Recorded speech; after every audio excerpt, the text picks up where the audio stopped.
Hey, this is Shaun with the Atlanta Tennis Podcast, powered by GoTennis. Check out our calendar of Metro Atlanta tennis events at letsgotennis.com. And if you're a fan of Bull Shark Sports, you can go to shop.letsgotennis.com. Get yourself a hoodie or a hat. And while you're there, check out the Atlanta Tennis Monsters collection just in time for Halloween. Today, this is Youth Sports Talk with Coach Ben Hestley. Today, Coach Ben is asking the question, how do we create the optimal challenge in youth athletics? Ben, you ready to talk youth sports? Yeah, let's dive in. All right, today, Coach Ben wants to find an answer to the delicate balance of finding the optimal challenge level, if you want to call it that, for youth development. Ben, where do you want to start? Yeah, I hope we find an answer to today's question. We may not, but definitely something I think about a lot and have been thinking about a lot as I continue to coach, but also reflect on my coaching career and how I've handled optimal challenge. So I think first of all, just let's define quickly what optimal challenge means. This could be in a competition, this could be in a practice or a lesson session. It could be with a team, it could be with just an individual. But optimal challenge just basically means finding the right balance in the level of difficulty in your sport. So I can take it one step further, and I'll do this as a question, even though I think this is accurate. How much can I push to get the most out of a kid without pushing too much? Yeah, totally. How difficult can I make this without completely breaking them and drawing them upon too much frustration? We want some stress on the athlete. We want them to feel pressure.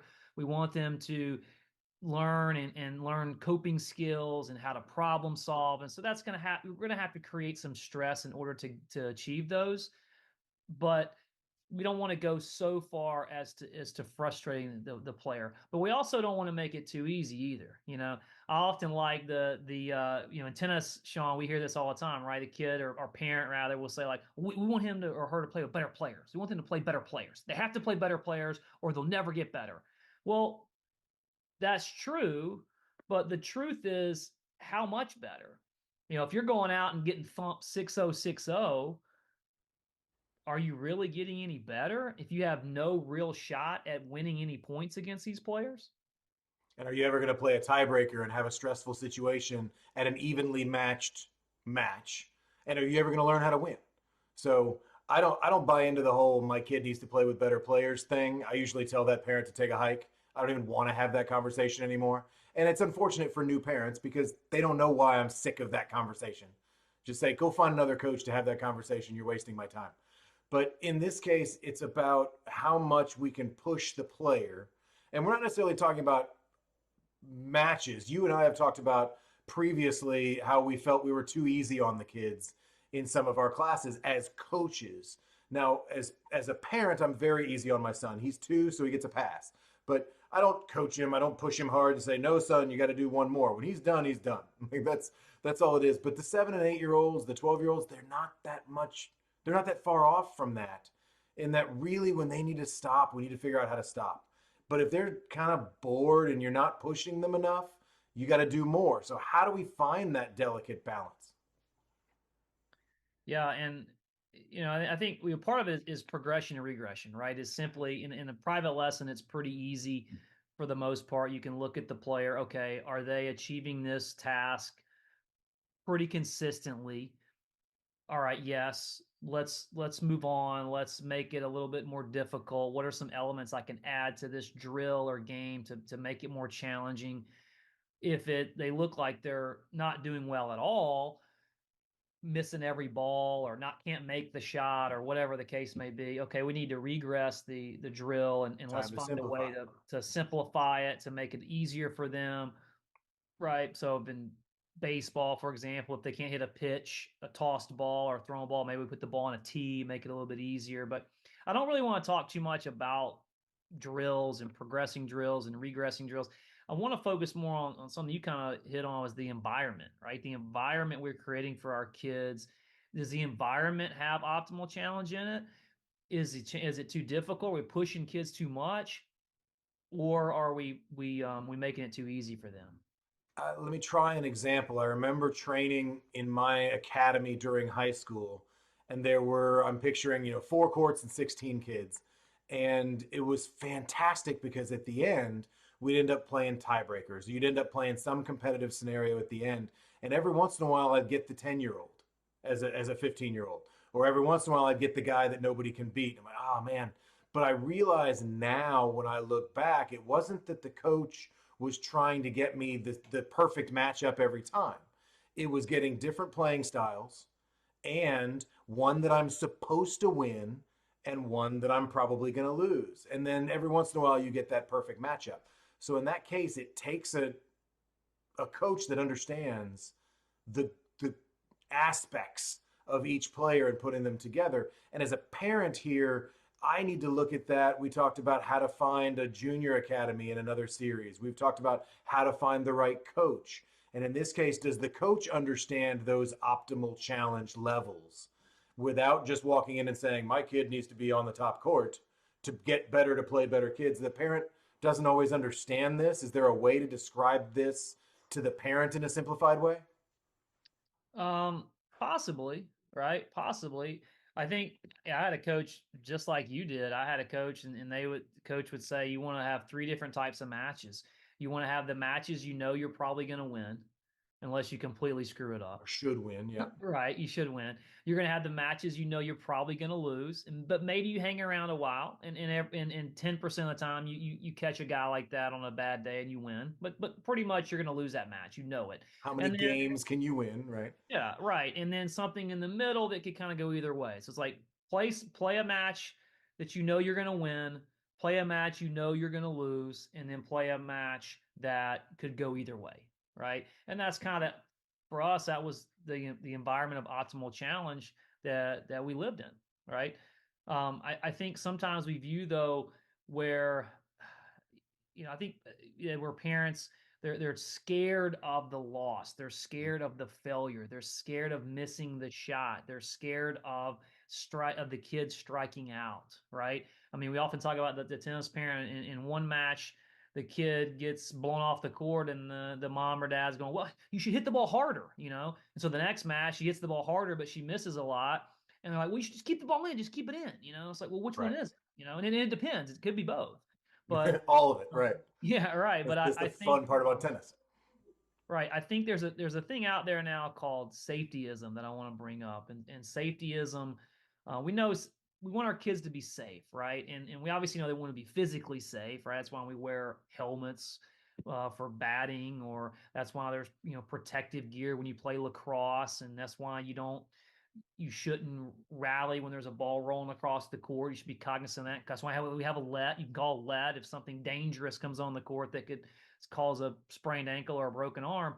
So those are the physical safety components. But now it's getting into with parents more the emotional safety. We want to keep our kids safe. We don't want anything bad to happen to them, right? And so safetyism is a term that's come up, and it basically just means let's make everything okay with complete disregard for any of the growth mindset skills that kids need to learn, which is coping skills, problem solving, dealing with frustration, working through issues, working through frustrations and figuring things out. So you talk a lot about self-organization, right? Self-organizing. Sometimes parents were too quick to jump, and even coaches too quick to jump in and try to fix everything instead of just let things evolve naturally and let the kid work through and figure things out for themselves. Yeah, a lot of it is negotiation. It's putting the kids in situations where they've got to figure it out and negotiate with another kid, which is why they become a 20 something and they don't know how to handle a boss or a coworker because they've never played tennis. They've never been forced to do these things. And now at some level we're softening tennis at times to where we're making it too easy. So in the scenario of the idea of keeping our kids safe. Yes, we don't want anything bad to happen to them, but things have to happen. You have to have things happen to you, or you have no human experience. And the whole point of being here is to have a human experience. So, should we not send the kid out into a fairly safe, caged in environment where tennis courts usually are? They're not going to get eaten by a wild animal, but they really do have to go negotiate with that other 12-year-old and come back out and figure out who won. Is that too much to ask at this point? I think it's exactly what needs to happen. And it doesn't have to be tennis. It could be soccer we talked about before, dad just kind of organizes, hey, who wants to come play soccer today? It's Good playing example. wiffle ball, any game you want, right? It could be, ball tag that kids play a lot, which is tag, but you throw the ball. It's a combination of tag and dodgeball. That's what it is. The kids play it on their own all the time. I think those are great. We've lost, we talked about this in the last show, about free play. We've lost free play because everything has to be so organized, and everything. And so those are the playground is where you handle those, you learn those social skills and handle those disputes. But we can also create those situations for the kids in competition and in practices by just stepping back a little bit as parents and coaches and just let things happen. I mean, you hear it in the stands all the time. And a lot of times parents don't really know what they're saying necessarily. They're just saying stuff because they're like, oh my God, my kid is in a stressful situation and I want nothing emotionally bad to happen to them. And I'm just going to start spouting out shit because that's going to make me feel better. Right. Right. Trying to save the child Yeah. from the things we all grew up with, which made us a bit stronger. Now, I don't want to go so far as to say if it doesn't kill you, because that's a bit cliche and a bit obvious, but at some level, these kids have to go through things. Now, one of the things we've talked about previously is the idea of whether or not you win all the time or lose all the time. And we talk about the player that I use the Cox brothers as examples where the older one played at his level and won all the time and he did okay and that was fine, but the younger one was always playing up an age group. So he actually learned how to lose, and in that case it made him hungrier to win. So that there's always a way to kind of adjust the optimal competition level that we're trying to figure out as coaches, as parents. How do I put my kid in the most difficult situation possible without causing harm?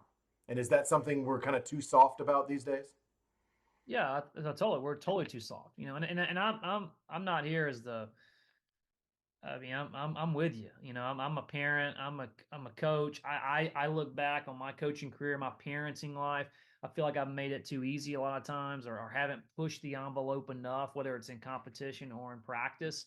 And I think a lot of that too is we want it to look good. We want it to feel good, right? And if the kid's hitting the ball every time, if the kid's making every shot, the kid's winning every match, if the team is winning every game, that makes us feel really comfortable and safe. And I think social media does a disservice to this whole concept of growth mindset as well, because we look on Facebook like, oh my God, that guy's kid won the championship, and that guy's kid's on the A team and my kid's not, and oh my God, what's wrong with me? And so it's, I call it Facebook life. It's a fabrication. It's not reality. And we talk about winning the long game a lot. And then one thing I like on the subject of practice, that John O'Sullivan, if you know John, he runs a company called, an organization, I should say, called Changing the Game Project. He's a former soccer coach. He was a University of Vermont soccer coach for many years, and then started Changing the Game Project. And they do a lot of conferences and podcasts and things that are on this very subject.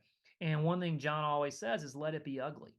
Like, take your practice. Now, when you start them out, you want some warm up activities that are pretty easy and repeatable, to get them loose and warmed up, and um, mentally engaged, and also confident to whatever the practice session is going to be about. But in the practice session, make it ugly. Like, take them to a point where they're not good at it. And I think as coaches, we're often scared to do that because we want it to look good. When the parents come up to see practice, The we parents, want it to exactly, because look the like parent the comes up and says, kids. my kid's getting worse. I'm like, no, I'm making it harder. Yeah. Or they can't do it. They're like, well, my kid, why would I take lessons? My kid can't even hit the ball. I'm like, well, that means they probably should take more lessons, That's the point. But we're so scared to put the kid in that environment because it might make us look bad as a coach. Hmm. If I've got these kids perfectly orchestrated and I've got these awesome choreographed drills that they can repeat, and it's just a show, it's just a performance, right? It's not really they're not really playing the sport. They're just performing what, as the same way an actor or actress would. They're not really learning the skill and playing the sport and having to deal with all the variables and problem solving stuff that's involved in playing, ball and stick sports. And so But as a coach, I'm like, I can't have it look ugly, because if the parents show up and these kids can't perform, then I look terrible, right? And oftentimes that's where real learning takes place. And I think to define kind of the optimal challenge, I think it's up to every kid. Every kid's temperament is a little bit different. I mean, I often use the story of a girl who I coached many years ago, and her dad actually played tennis at Virginia. And Ellie goes out to play her first ever match, and she's a first ever tournament, I should say. She played matches before, like junior team tennis and Alton stuff, but she's going to play a tournament. She was about 11 years old, and she loses 0-0, like absolutely got housed, right?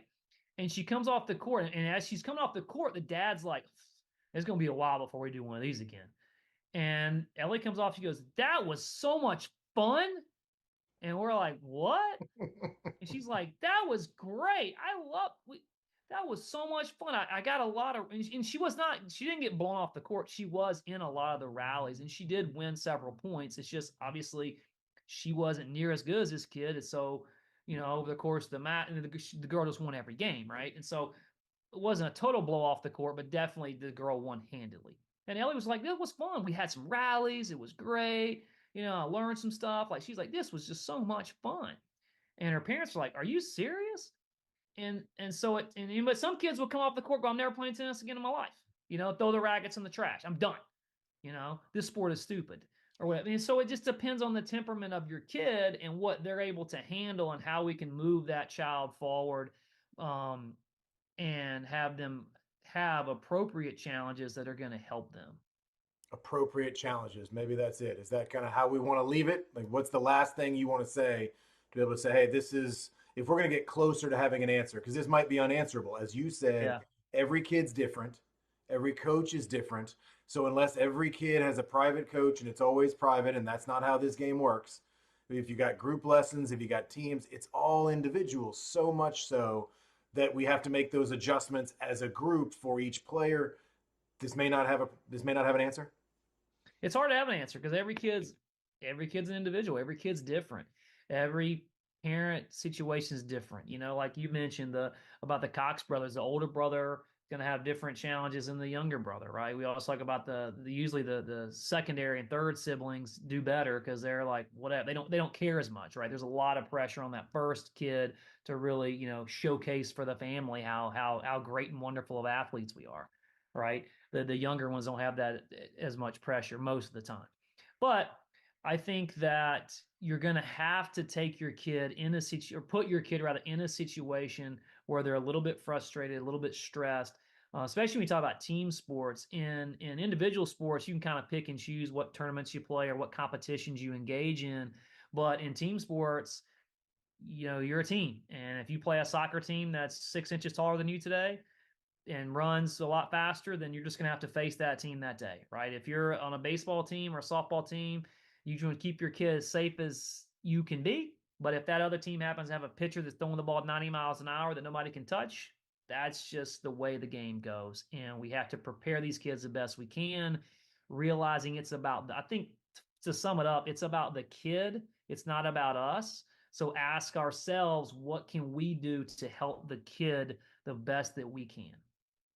And if I can throw in a little bit of my point, talking to parents, coaches, push the kids, put them into situations that are difficult. Don't make their lives too easy, because life ain't easy. I don't even use the word ain't. I just threw that in. It just seemed like the right thing to do. I think we're done. I think that hits it right. There we go. Because life ain't easy. I mean, last thing I'll say is prepare the child for the road. Don't prepare the road for the child. Oh, well done. Definitely ending with that. Making bumper stickers soon. All right. Ben Hesley, thank you so much. I appreciate it. This has been Youth Sports Talk with Coach Ben Hesley. We'll see you next week. Thank you, sir. All right. Have fun with your kids, everybody.